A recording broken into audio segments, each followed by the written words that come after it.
Voilà, nous allons pour cette conférence aborder ce thème, la pédagogie divine à la lumière de la pédagogie salésienne.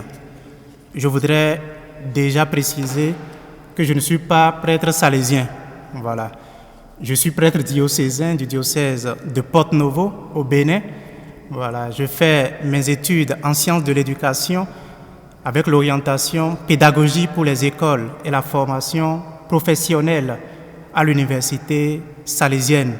C'est donc au regard de cela qu'on m'a demandé de vous présenter ce soir ce thème. Voilà.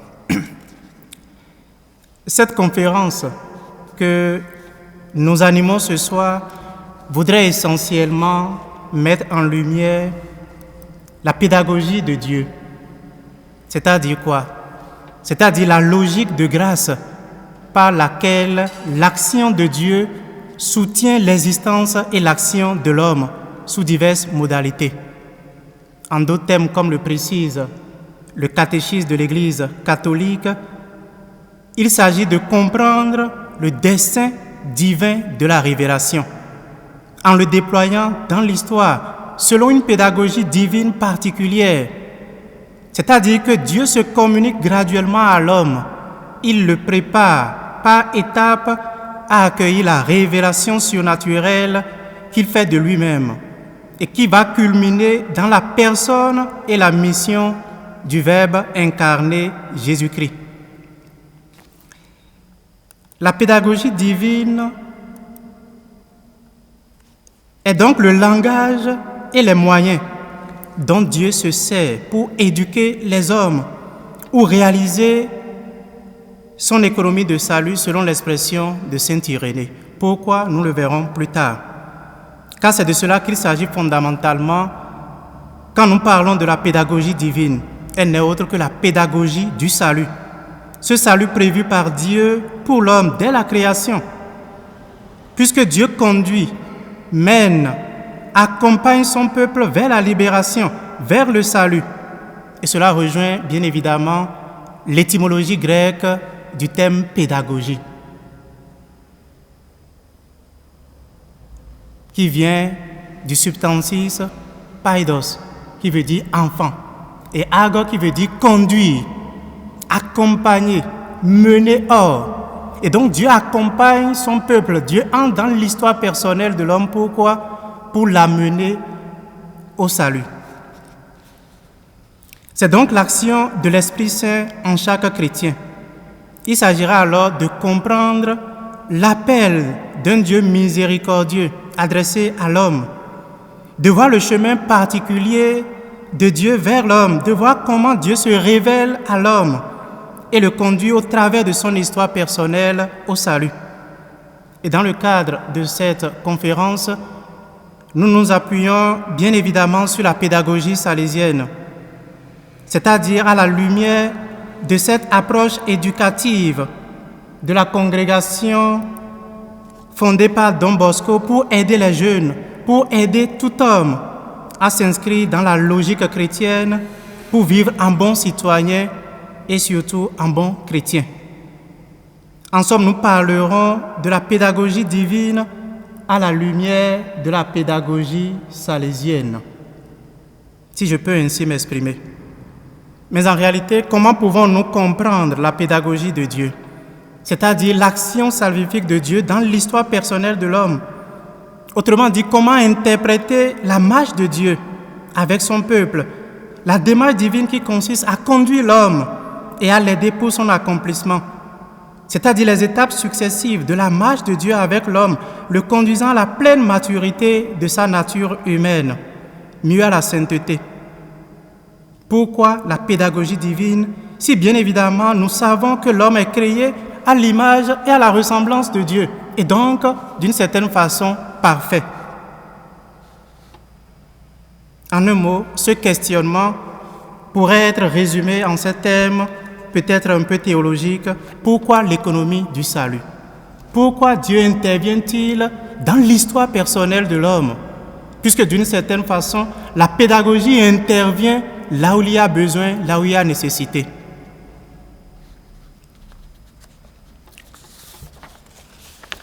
D'abord et avant tout, il est bien aisé de remarquer que le message de la création traverse tous les livres de l'Ancien Testament.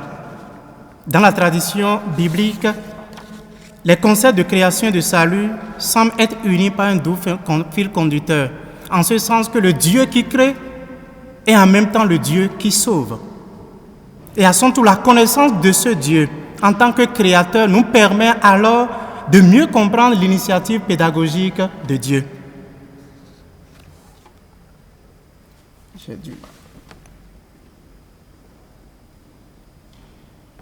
Voilà. D'un côté, l'appel de Dieu à l'homme pour l'engager dans un devenir qui est promotion, alliance. Doté originellement d'un mode d'existence temporelle, l'homme est appelé à faire choix du Christ pour vivre sur cette terre en fils d'adoption et accéder finalement, enveloppé par la lumière du Père qu'est l'Esprit Saint, à la pleine participation divine. Car l'homme, de par sa nature, est un être temporel. Genèse 3, 19 nous le précise bien. Tu es poussière et tu y retourneras. Toutefois, Dieu n'a pas fait la mort et ne se réjouit pas de la perte des vivants, comme dit le livre de la Genèse. Et donc, il avait prévu pour l'homme, dès sa création, un plan qu'Irénée appelle économie du salut. Et cette économie se déploie progressivement dans le temps. Selon cette économie, la créature humaine devait par étapes successives et dans un choix toujours libre passer de son statut de temporalité inhérent à son origine au statut proprement divin d'incorruptibilité, en la personne de Dieu fait homme. Si l'homme n'est que temporel de par sa création ex nihilo, sa survie définitive, c'est-à-dire son salut, n'est possible que s'il peut passer de son niveau de créature à celui de fils de Dieu, en ayant préalablement choisi de s'insérer librement dans le corps du Christ, l'unique Fils de Dieu fait homme. C'est le premier point qui explique un peu l'intervention divine dans l'histoire personnelle de l'homme. L'intervention pédagogique, j'allais dire, de Dieu dans l'histoire de l'homme. En ce sens que l'homme originel est bon, mais inachevé. Et donc, il surgit dans une condition d'inachèvement que le Seigneur parachèvera avec son intervention, avec son économie progressive et pédagogique. Et donc, étant créé comme un être limité, un être faible, l'homme est appelé à atteindre la pleine maturité de sa nature, de sa riche nature humaine, et bien évidemment avec l'intervention de Dieu. Et c'est cette intervention que nous comprenons bien évidemment sous l'angle de la pédagogie divine. Et donc, étant un être temporel, il est appelé à cette maturité avec la communion avec Dieu, c'est-à-dire à la sainteté. Et voilà qui justifie, le premier aspect qui justifie l'intervention pédagogique de Dieu dans l'histoire de l'homme. Et cette vision de l'homme temporel a prévalu essentiellement dans la catéchèse primitive, et donc jusqu'au IIe siècle. Et surtout, cette vision de l'homme temporel et qui a besoin de l'intervention pédagogique de Dieu pour sa pleine maturité a été surtout défendue par saint Irénée. Mais au IIIe siècle, à partir du IIIe siècle, cette conception sera supplantée par une autre conception sous l'influence des gnoses, par la conception de l'homme originellement créé parfait. Mais n'empêche que ces deux conceptions, la seconde conception, nous la verrons tout à l'heure, n'empêche que ces deux conceptions restent toujours des vérités de foi de l'Église, même si c'est des conceptions ou des visions d'une certaine façon opposées.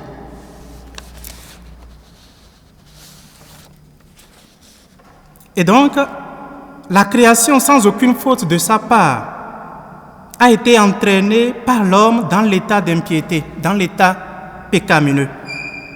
Et c'est ce que nous relate essentiellement le livre de la Genèse. Et cet état, cependant, ne sera pas le dernier, car le péché ou le mal n'aura pas le dernier mot. Il y a un espoir pour la création, non pas parce que la création en tant que telle est capable d'une espérance subjective, non pas parce que la créature, c'est-à-dire l'homme, est capable par lui-même d'atteindre cette perfection, mais parce que Dieu a en tête une rédemption pour elle. Ce n'est pas l'homme qui se sauve par ses propres forces, mais c'est Dieu qui le sauve.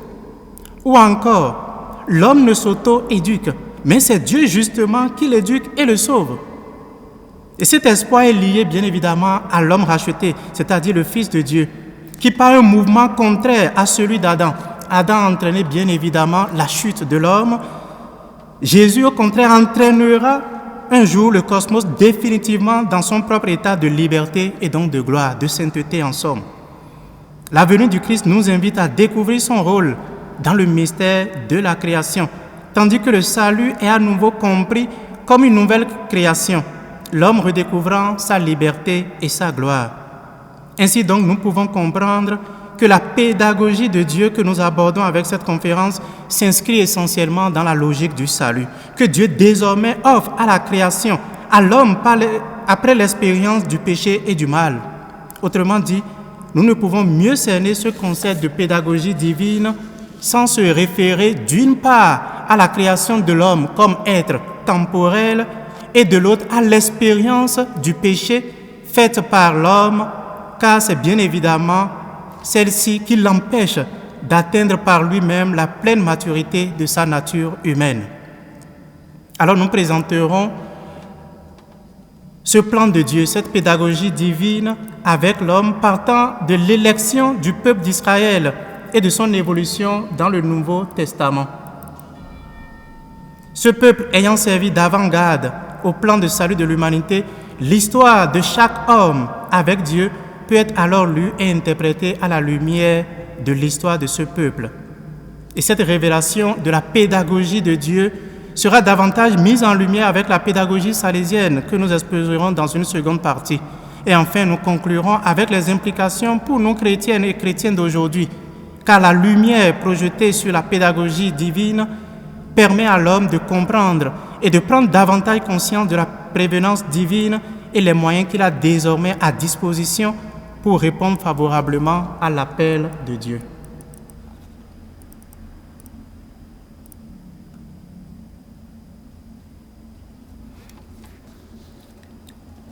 Alors nous abordons proprement dit cette pédagogie du salut qui est la pédagogie divine. Le salut de l'homme commence avec la révélation de Dieu à son peuple. C'est un ordre de connaissance destiné à un ordre de vie. C'est la connaissance du vrai Dieu et de son plan de salut. Et c'est cela qui permet à l'homme alors de connaître non seulement le plan de Dieu sur lui, mais plus encore d'y répondre favorablement. Nous pouvons donc ici nous référer à la libération d'Israël de l'esclavage d'Égypte qui commencera bien évidemment avec la révélation de ce Dieu à Moïse et par suite au peuple. Le Seigneur va sortir son peuple de l'esclavage d'Égypte et aussitôt, il va se révéler. Il dira à Moïse de dire à son peuple, « Je suis le Dieu de ton père, le Dieu d'Abraham, le Dieu d'Isaac, le Dieu de Jacob. » Ou encore, « Je suis qui je suis. » Alors pour comprendre et cerner un tant soit peu la pédagogie divine, il nous suffira de sonder les différents lieux ou réalités ou expressions par lesquelles Dieu s'est progressivement manifesté à son peuple. Et donc, pour mieux saisir cette pédagogie divine, il nous suffira tout simplement de voir les différentes manifestations de Dieu dans l'histoire du peuple d'Israël et partant dans l'histoire de chaque homme. Ainsi, avant tout, la sagesse apparaît comme le lieu privilégié de cette révélation. La révélation de Dieu à son peuple, expression première de la démarche pédagogique vers le salut, s'est donc faite avec la culture et la recherche de la sagesse. Et au cœur de la foi juive se trouve la sagesse. Non seulement cette sagesse est identifiée à la Torah, à la loi, c'est-à-dire les 5 premiers livres de la Bible, la Genèse, l'Exode, le Lévitique, les Nombres et le Deutéronome, mais plus encore, cette sagesse est considérée comme une source inépuisable de la prophétie. Ainsi, dans l'Ancien Testament, il y avait une révélation de la sagesse éducatrice des hommes à vivre selon Dieu. Elle est puissamment manifestée sur le mont Sinaï avec le don de la loi. Et donc, pendant la traversée d'Égypte, pendant la traversée du désert, le Seigneur Dieu va donner à son peuple par l'intermédiaire de Moïse sa loi. Et c'est justement cette loi qui est cette connaissance. Car dans cette loi, le Seigneur Dieu se manifeste pleinement à son peuple. Il lui dit ses commandements, il lui dit ses enseignements et l'invite alors à observer ses enseignements. Pourquoi? Pour répondre à son appel au salut.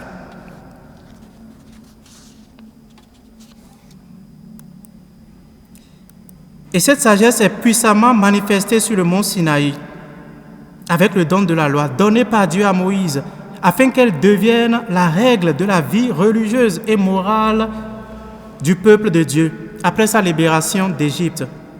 L'éducation donnée aux enfants à cette époque, c'est-à-dire aux Israélites, consistait à les instruire dans l'observance de la loi de Dieu. Deutéronome 6, 5 par exemple, rappelle cet enseignement que les parents juifs sont appelés à transmettre à leur descendance, et donc de fils, de père en fils. Tu aimeras le Seigneur ton Dieu de tout ton cœur, de toute ton âme et de toutes tes forces, et tu aimeras ton prochain comme toi-même.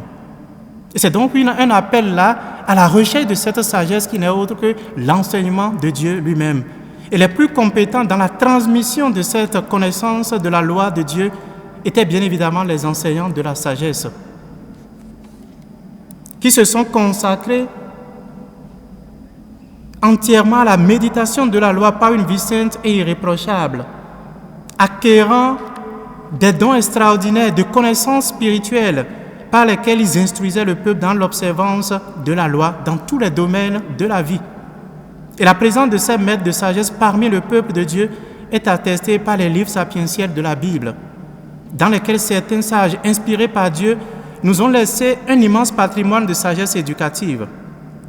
Et le fait que l'Église lit encore ces livres aujourd'hui signifie que leur enseignement est toujours valide et adapté à former à chaque époque à la vérité et à la bonté, à la pratique de la vertu et au rejet du vice. Ainsi donc, nous pouvons remarquer que cette première éducation est avant tout une éducation religieuse et morale, c'est-à-dire connaître la loi de Dieu pour une meilleure communion aussi bien avec Dieu qu'avec l'homme. Elle n'est certainement pas le seul domaine qui intéresse l'éducation. Il en existe bien d'autres, c'est-à-dire intellectuelles, physiques, artistiques. Cependant, la dimension morale et religieuse de l'homme constitue les aspects les plus importants de la nature humaine, car l'appel au divin a un effet plus profond sur l'âme de l'homme primitif et pour cette raison est un fort coefficient éducatif. Ainsi, parmi les différents domaines de l'éducation, le plus important concerne les potentialités morales et religieuses de l'homme, celles qui développent ses capacités de connaître, d'aimer et de servir Dieu, de s'unir à lui et en vivant dans la justice, la piété religieuse et la sobriété. Et de plus en plus, les recherches psychologiques montrent aujourd'hui qu'en développant la dimension morale où tous les traits relatifs aux vertus, cela permet bien évidemment à l'apprenant, disons aux jeunes, aux enfants, de développer d'autres compétences et surtout les compétences cognitives et les compétences transversales, c'est-à-dire les compétences sociales. Et donc déjà, nous voyons cet aspect dans la pédagogie divine, avec la transmission de sa loi, avec l'invitation à la recherche de la sagesse pour développer déjà cet aspect moral qui sera la base de toute la connaissance de l'Israélite, c'est-à-dire de l'homme.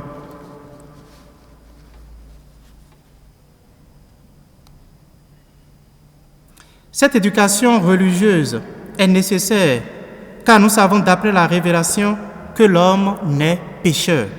La nature humaine, dès la naissance, est corrompue sur le plan physique, psychologique et spirituel et souillée par le contact avec le mal.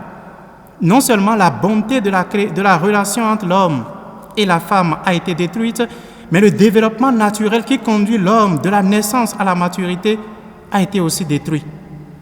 Par conséquent, laissé à lui-même, il peut facilement devenir prisonnier du mal.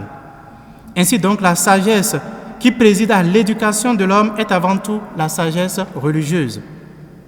En Israël, l'éducation est religieuse, éthique, dans un sens très réel comme une vision de la vie, une conception sociopolitique qui se classe parmi les conquêtes les plus convoitées aujourd'hui de l'humanité. Dès lors, le peuple d'Israël, par la recherche continue de la sagesse religieuse, développe la vision réaliste du monde. Il grandit dans une attitude de dialogue fécond avec les cultures de son temps. Il s'ouvre à un humanisme qui fera partie de la tradition de sa foi. Autrement dit, dans la recherche de la sagesse, le peuple d'Israël n'a pas seulement suivi un itinéraire de croissance extraordinaire dans sa foi, mais il a également acquis une nouvelle compréhension de l'humanité. L'approfondissement de la foi devient en même temps le lieu de la connaissance de l'homme et de sa maturité. Et de cette sagesse, de cette connaissance découle la justice dans la conduite de la vie quotidienne. Et le fruit de la justice est la possession de la vraie vie. En somme, nous pourrions dire que cette sagesse de Dieu forme l'Israélite à être un bon citoyen pour la société des hommes et pour le ciel, dans la mesure où elle lui permet de mieux connaître Dieu et de mieux connaître également l'homme. Nous comprenons donc que la recherche de la sagesse est le premier pas pédagogique qui permet à Dieu de se révéler à l'homme, de lui révéler sa volonté et en même temps la réponse de l'homme qui comprend et accueille. Par ailleurs, nous pouvons noter que cette première démarche pédagogique de Dieu, qui consiste à donner à l'homme la possibilité d'acquérir la sagesse révélatrice de sa volonté, se fait dans la plus grande liberté. Ainsi, le second lieu ou expression de la pédagogie divine est celui de la responsabilité de l'homme. Parce que Dieu a créé l'homme à son image et à sa ressemblance, et donc intelligent et libre, il lui fait tout d'abord connaître son plan de salut, c'est-à-dire l'éducation à la sagesse, afin que l'homme puisse y adhérer librement. Et cette invitation à la responsabilité, adressée par Dieu par l'intermédiaire de Moïse aux Israélites, son peuple, à l'époque où il prenait possession de la terre promise, résonne déjà à l'origine du genre humain, dans le cœur d'Adam et d'Ève. Après les avoir créés et mis dans le jardin d'Éden, la terre des bénédictions divines, Dieu rend Adam et Ève responsables. Car Dieu Père et Créateur nous a fait le don d'exister selon une nature déterminée. En nous donnant la vie humaine, il nous a rendus responsables. Si nous utilisons la vie de manière responsable, Dieu augmentera ce don jusqu'à nous donner la plénitude de cette vie, c'est-à-dire une vie éternelle. Dieu a créé l'homme responsable de sa propre vie et en partie de la vie des autres. Cela met en évidence le sens profond et véritable de liberté dont nous sommes dotés, nous les humains, et qui nous distingue des animaux. L'authentique sens de la liberté réside dans la responsabilité que nous avons dans la gestion de nos vies et la façon dont nous nous comportons envers les autres et les choses. C'est la dignité que nous tenons de Dieu et qui nous élève infiniment au-dessus des animaux et des choses. Et la dernière dimension de la pédagogie divine qu'on pourrait bien relever dans l'Ancien Testament, c'est bien la miséricorde de Dieu. Car nous pouvons remarquer que toute l'histoire du peuple d'Israël tourne autour de ce schéma péché, conversion, miséricorde. C'est-à-dire la parole de Dieu qui est proposée au peuple, le refus de ce dernier d'accueillir parfois cette parole et donc le péché, puis ensuite le repentir qui conduit à la miséricorde de Dieu. Et cette réalité est profondément présente dans la marche du peuple élu et libéré de la servitude d'Égypte jusqu'à l'entrée en terre promise. Le peuple se rebelle contre Moïse et donc contre Dieu, subit le châtiment de Dieu, reconnaît sa faute et bénéficie alors du pardon de Dieu. Et donc nous pouvons dire que l'histoire de ce peuple est rythmée par ces trois points essentiels: péché, conversion et miséricorde. Et la miséricorde divine occupe donc une place fondamentale dans cette démarche pédagogique divine et en constitue d'ailleurs un point essentiel. Car le salut offert par Dieu, finalité ou aboutissement de cette démarche pédagogique, est essentiellement l'œuvre de la miséricorde de Dieu, don de son amour. Sans la miséricorde de Dieu, le salut n'est point possible. Et ces trois dimensions, c'est-à-dire la recherche de la sagesse, la liberté, la responsabilité de l'homme et la miséricorde de Dieu, relevées dans l'Ancien Testament, sont également présentes et manifestes dans le Nouveau Testament, car l'incarnation du Christ apparaît comme le couronnement de la pédagogie divine. Car le Christ, Jésus, expression même de la sagesse divine, la personnalisation de la sagesse est celle qui se donne aux hommes. La vraie sagesse, donc, qui est révélation de Dieu aux hommes pour leur salut, c'est le Christ Jésus lui-même. Ainsi de même que la lumière de la sagesse éclaire tout homme et le conduit à la communion avec Dieu, de même l'Emmanuel, Dieu avec nous, remplira le monde de la sagesse divine par ses enseignements et surtout par le don de son corps et de son sang. Et cela dans la plus grande et totale liberté accordée à l'homme. Le Christ en s'incarnant offrira gratuitement à tout homme d'entrer librement dans une alliance nouvelle, plus belle que la première, qui lui permettra de communier d'une façon définitive et éternelle à l'incorruptibilité divine. Et dans ce schéma, la liberté est au centre de la réponse de l'homme à l'offre divine, car le don de Dieu suppose toujours que l'homme se livre dans une liberté totale. Jésus propose son enseignement et appelle, en laissant toute la liberté, d'y répondre favorablement ou non. Aussi est-il l'expression même de la miséricorde de Dieu, car ces multiples signes rapportés dans les évangiles en sont l'expression bien évidente et la caractéristique fondamentale de tout son enseignement. Cette miséricorde se manifeste d'abord et avant tout dans l'enseignement, car il enseigne pour faire œuvre de miséricorde. Et c'est ce que laisse entendre bien évidemment l'évangéliste Saint Marc lorsqu'il lit compassion et enseignement. Il dira « Il fut saisi de pitié pour eux. Alors il se mit à les enseigner longuement. »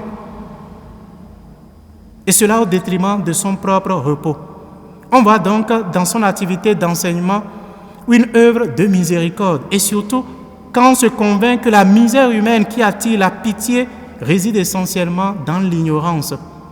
Aristote faisait déjà remarquer que tout être humain désire connaître. Cela veut dire que être privé de la connaissance est un manque, une misère. Et c'est en cela que l'on comprend que celui qui fait connaître un enseignement fait œuvre de miséricorde. Et l'on comprend aussi que le pape François cite l'enseignement comme deuxième œuvre de miséricorde. Aussi Jésus fait-il œuvre de miséricorde en guérissant les malades ou en multipliant du pain pour les foules rongées par la faim, en pardonnant les péchés. Voilà, en un mot, nous pouvons résumer cette pédagogie divine dans l'histoire du peuple d'Israël et aujourd'hui dans notre histoire propre en trois points essentiels. La recherche de la sagesse par laquelle Dieu fait connaître sa volonté à l'homme, l'appel à la responsabilité adressée à l'homme et enfin la miséricorde dont Dieu fait preuve à l'homme. Nous abordons à présent la deuxième partie, c'est-à-dire la pédagogie salésienne.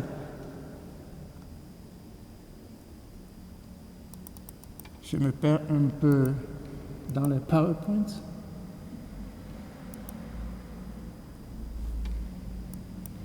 Voilà. La pédagogie humaine et partant la pédagogie salésienne se déploie dans cet éclairage inédit apporté par la pédagogie de Dieu, par l'amour de Dieu, puisqu'il s'agit d'abord de faire découvrir à l'autre le regard que Dieu porte sur lui. Et donc, éclairés par Dieu, les éducateurs vont apporter aux éduqués la lumière, le Christ. Et donc, l'éducateur se découvre d'une certaine façon comme médiateur nécessaire de Dieu auprès des hommes. Mais avant de mettre en lumière la pédagogie salésienne, il apparaît important de présenter la figure de Don Bosco, qui est le fondateur de cette société, toute donnée à l'éducation des jeunes, et dont le charisme se résume en cette affirmation fondamentale: évangéliser en éduquant, éduquer en évangélisant. Et qui est Don Bosco? Jean Bosco est né le 16 août 1815 sur la colline des Becchi, petit hameau du Piémont à quelques kilomètres de Turin en Italie. Issu d'une famille pauvre, Orphelin à l'âge de 2 ans, il fut élevé par sa mère Marguerite, ainsi que son frère aîné Joseph et son demi-frère Antoine. À l'âge de 9 ans, Jean fit un songe qui l'impressionna fort et marqua la suite de son existence. Sa vocation d'éducateur, de prêtre au service des jeunes, les guidant par la patience et la bonté. Pour continuer à étudier, il quitte sa famille. Très entreprenant, il rassemble ses camarades, organise leurs jeux et veille à leur formation chrétienne. Il entre au séminaire en 1834. Pour payer ses études, il exerce divers métiers. Il est ordonné prêtre à 26 ans. Arrivé à Turin, il est immédiatement frappé par le spectacle des enfants et des jeunes livrés à eux-mêmes dans la rue, sans travail et sans guide. Il prend alors la décision de consacrer sa vie aux jeunes pour les sauver.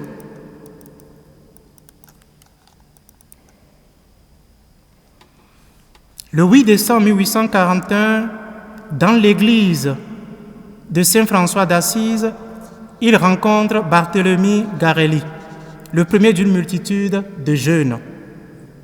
C'est ainsi que commence l'oratoire, itinérant au début, puis dès 1846, définitivement installé au quartier du Val-d'Orco, dans une petite métairie qui deviendra la maison mère de toutes les œuvres salésiennes. Les garçons affluent par centaines. Ils étudient et apprennent un métier dans les ateliers que Don Bosco a construits pour eux. En 1859, Don Bosco invite ses premiers collaborateurs, les aînés parmi ces jeunes, à se joindre à lui dans la congrégation salésienne. Rapidement, les oratoires, les internats, les écoles professionnelles, les collèges, les paroisses se multiplient. En 1875, son action déborde l'Italie. Une première expédition missionnaire s'embarque pour l'Argentine et les Salésiens ouvrent leur première œuvre en France, à Nice. En 1872, Don Bosco fonde avec l'aide de Marie-Dominique Mazzarello l'Institut des filles de Marie Auxiliatrice, les sœurs salésiennes, qui travaillent pour les jeunes filles dans des œuvres variées avec le même esprit et la même pédagogie. Don Bosco s'est entouré de nombreux laïcs pour partager avec eux son projet éducatif. L'association des coopérateurs se met au service de l'Église et des jeunes. Il meurt à Turin le 31 janvier 1888. Il est proclamé saint par le pape Pie XI en 1934. En 1988, Jean-Paul II le déclare père et le maître de la jeunesse. Et comment se présente la pédagogie salésienne? L'approche pédagogique mise au point par Don Bosco est appelée système préventif ou système éducatif ou méthode éducative ou encore style pédagogique. Don Bosco, jeune prêtre, en effet, a visité les jeunes en prison. Il y a découvert des visages ravagés par le désespoir qui engendre l'angoisse, la tristesse ou la rage. Il a promis de faire tout ce qu'il pouvait pour qu'aucun jeune ne finisse là. C'est la conviction centrale de son système pédagogique qualifié justement de préventif. C'est-à-dire quoi? Agir en amont, protéger le jeune, le meilleur moyen étant de lui faire des propositions attrayantes. Et pour y arriver, Jean Bosco a trouvé et formé des personnes qui approchent et accompagnent les jeunes, créent des lieux et des institutions qui favorisent la maturation humaine. Cela s'est concrétisé dans l'oratoire qui développe alors 4 dimensions, c'est-à-dire une cour de récréation, car les jeunes ont besoin de courir, de sauter, de crier, de chanter, de s'exprimer. Une maison qui assure les besoins de sécurité de l'enfant, c'est-à-dire boire, manger, dormir, se vertir. Une formation à un métier manuel ou intellectuel afin de trouver une place comme citoyen responsable, actif, critique et solidaire. Une église qui incarne la dimension du sens. Car le jeune fils de Dieu connaît sa dignité, qui connaît sa dignité n'accepte plus et ne fait plus n'importe quoi. Ainsi, ces 4 dimensions visent essentiellement à promouvoir et à atteindre 3 objectifs fondamentaux, c'est-à-dire la santé, la sagesse et la sainteté.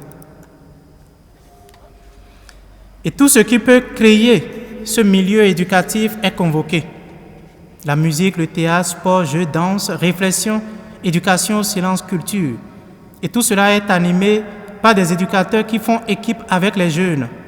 La pédagogie de Don Bosco croit donc en l'éducabilité des jeunes. Elle les aime et apprécie ce qu'ils aiment. Elle est préventive parce qu'elle crée l'espérance à travers les projets mobilisateurs qui invitent à grandir. Aussi, ce système est appelé système préventif en comparaison au système répressif. Le système répressif s'emploie à éduquer l'homme par la force, en le réprimant et en le punissant quand il a violé la loi, quand il a commis un délit. Par contre, le système préventif cherche à éduquer avec la douceur. Pour y parvenir, il l'aide suavement à observer cette loi et lui fournit les moyens les plus appropriés et les plus efficaces. La prévention est assurée par la présence permanente et amicale de l'éducateur appelé assistant. Il guide et conseille, mais redresse les écarts par une réprimande faite avec bonté. C'est tout simplement une pédagogie de la réussite. Don Bosco faisait en effet reposer son système éducatif sur la triade raison, religion et affection. 3 thèmes à bien comprendre en l'occurrence. Chaque élément est en rapport avec les 2 autres, de sorte qu'on ne peut pas parler de la raison sans évoquer la religion, et on ne peut pas parler de l'affection sans mettre en évidence la raison et la religion.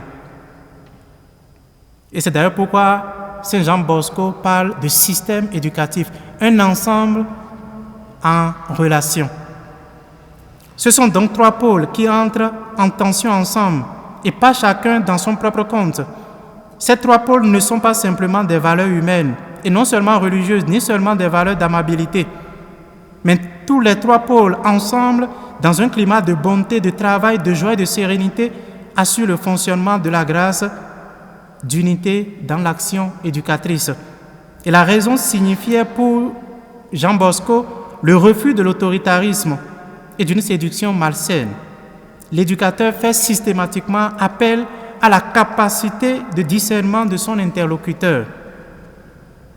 Ainsi, la raison aide le jeune à devenir capable de prendre part de façon réfléchie à son éducation. En un mot, l'éduqué devient protagoniste de sa propre éducation.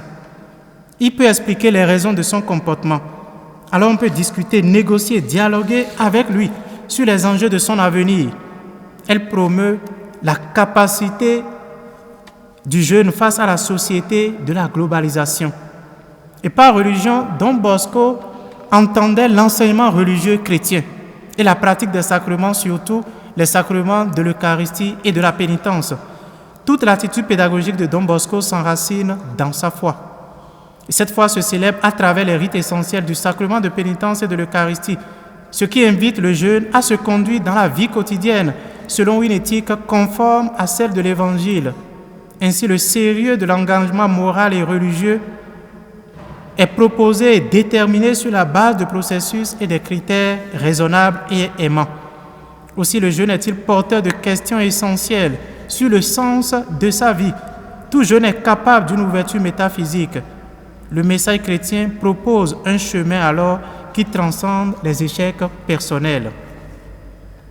Quant à l'affection, thème qui veut dire insuffisamment peut-être l'italien amorevolezza, lequel contient le mot amour, c'est-à-dire la bonté affectueuse, grâce à laquelle le jeune se sait aimer. L'affection évidente de l'éducateur de Don Bosco était nécessairement régulée par la vertu de chasteté. Par ailleurs, l'affection de l'éducateur corrige son agressivité, car l'assistance, selon Don Bosco, est imprégnée de douceur. L'assistant salésien, c'est-à-dire l'éducateur, a pour modèle le doux Saint François de Sales, disait et répétait Don Bosco. Ainsi, à travers l'affection, c'est-à-dire l'amour bienveillant, Don Bosco prône une proximité de l'éducateur. présent dans l'expérience de vie du jeune. Et cet amour bienveillant n'est pas une faiblesse. Il n'est pas un sentimentalisme, un laisser-aller, mais l'investissement émotif qui est entièrement illustré et purifié par la foi et la raison. Il s'exprime donc dans l'empathie, par l'amour et par la charité de l'éducateur. Ainsi, l'éducateur fait confiance au jeune. Il voit en lui une chance pour la société à venir. Il se fait proche afin de gagner sa confiance, car sans confiance, il n'y a pas d'éducation possible. Ainsi, l'éducateur fait confiance au jeune. Il voit en lui une chance pour la société à venir. Il se fait proche ainsi afin de gagner sa confiance. Selon Don Bosco, l'éducateur joue les rôles de père, de grand frère, d'amis dans une proximité ajustée. Que le jeune se sente aimé, ce qui demande proximité et saine distance. Et cette bonté ne craint pas de corriger, de faire la vérité, d'exiger la réparation, mais elle offre toujours l'amitié et n'enferme pas dans un rôle et sous une étiquette celui qui a failli. Pour Jean Bosco, l'adulte face au jeune n'est pas un supérieur, mais un guide à la manière de Jésus, le bon pasteur de l'Évangile, un père. Ainsi, ces conseils sont plus adaptés et bien reçus. Selon Don Bosco, l'équipe éducative doit être animée par une sorte d'esprit de famille, ce qui rend la communauté éducative signifiante pour le jeune, spécialement quand celui-ci a été blessé par la vie. Ainsi, nous pouvons constater que la pédagogie salésienne est également une expérience spirituelle. Et c'est en cela qu'elle rejoint la pédagogie divine. Le système préventif, fondé essentiellement sur le trinôme raison, religion et amour, dit le projet éducatif de formation intégrale. Il n'est pas seulement une méthode pratique que l'éducateur doit utiliser. La pratique de ce système s'appuie sur les mots de Saint Paul. La charité est bonne, elle est patiente, elle souffre tout, espère tout et supporte tout. 1 Corinthiens 13, 4 à 8, comme écrivait Don Bosco. Aussi et surtout, révèle-t-il les traits fondamentaux d'une spiritualité à découvrir, à vivre et renouveler continuellement. En un mot, ce système préventif s'inscrit dans la pédagogie divine, car il est avant tout un chemin de sainteté. Sa dynamique interne est de faire vivre à la suite de Jésus dans l'amour de Dieu. Don Bosco, en un mot, entendait façonner de bons chrétiens et d'honnêtes citoyens. Il s'agit pour le sujet de l'éducation de prendre place de façon responsable dans la vie sociale, être un honnête citoyen et de devenir saint dans l'amitié et la communion avec Jésus. Bref, le système préventif vise essentiellement deux fins, la fin éthique religieuse et l'utilité sociale et professionnelle. Confiant en l'intelligence et la bonne volonté foncière de l'homme, le système préventif tend à sa pleine promotion humaine et spirituelle. Dans un contexte chrétien, un tel système rapproche effectivement du bien et par conséquent du Christ et du Dieu de bonté. Tant l'éducateur qui l'applique que l'éduqué qui en bénéficie.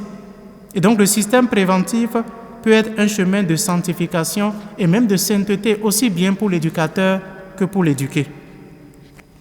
Ainsi, la spiritualité salésienne rejoint l'expérience du peuple de la Bible et l'éclaire.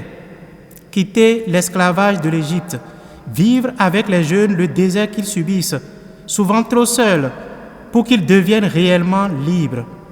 Ce qui donne du souffle à la pédagogie salésienne, c'est la présence active de l'adulte qui incarne alors la présence du Christ, pasteur au milieu des jeunes. Ils sont le chemin privilégié par lequel on entre en amitié avec Dieu. Le travail éducatif sanctifie tous les deux, aussi bien l'éduqué que l'éducateur. Il hisse l'éducateur à la hauteur de Dieu, éducateur patient et aimant. Voilà pourquoi au début, je disais que l'éducateur est un médiateur nécessaire. Sa figure évangélique est celle du berger qui conduit le troupeau hors de la bergerie pour le conduire dehors, c'est-à-dire le libérer, l'éduquer. Ainsi, on pourrait bien mettre en parallèle la pédagogie divine et le système préventif de Don Bosco, car celui-ci éclaire et explique encore mieux celui-là. D'un côté, ce système préventif promeut la liberté du jeune de l'éduquer, ce qui correspond à la responsabilité mise en lumière dans la pédagogie divine. De l'autre, la miséricorde de Dieu qui apparaît comme l'aspect fondamental de la pédagogie divine est mise en lumière et témoignée par la présence amicale de l'éducateur et son affection dans le système préventif. Enfin, le rôle de la sagesse qui éclaire et conduit à Dieu dans la pédagogie divine est élucidé par la raison d'une part et de l'autre par la centralité de la religion. Cette dernière est comprise comme le développement du sens de Dieu, inhérent à chaque personne, et également comme évangélisation qui se fait concrètement comme véhicule et expression de l'annonce claire et sans équivoque du Seigneur Jésus. Ainsi donc, le système préventif de Don Bosco trouve ses racines dans une spiritualité vivante, dans la pédagogie de Dieu qui la nourrit et la pousse à chercher Dieu au service des jeunes. Fruit de cela, à la racine du système préventif de Don Bosco, nous trouvons une spiritualité pour notre temps, une spiritualité qui s'inscrit dans la pédagogie divine. Cela signifie tout simplement la possibilité de l'expérience de Dieu dans le contexte de sa vie. Un chemin de sainteté, un chemin spécifique de vie dans l'Esprit Saint. Voilà ce que je peux dire sur la pédagogie de Dieu à la lumière de la pédagogie salésienne. Voilà, je vous remercie.